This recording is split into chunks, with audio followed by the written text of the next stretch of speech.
I think he has some skin issues too. So, what would you recommend for doing for his skin issues? Yeah, and skin Um, issues, we know just like in humans, skin is their largest eliminative organ, and everything goes back to the gut, not just for humans, but for animals. right. And so anytime there's skin issues, we know maybe their colon isn't emptying, their anal glands aren't emptying. So you do want to be on poop watch. So I do, and my husband, he makes I fun do. of me, even though he does it too, because if I'm out of town, he knows I want a poop report.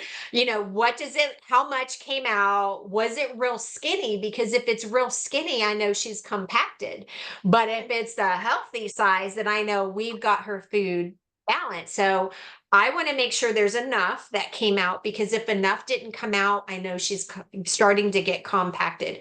And the goal is to not wait until it's so clogged, because then it's very painful.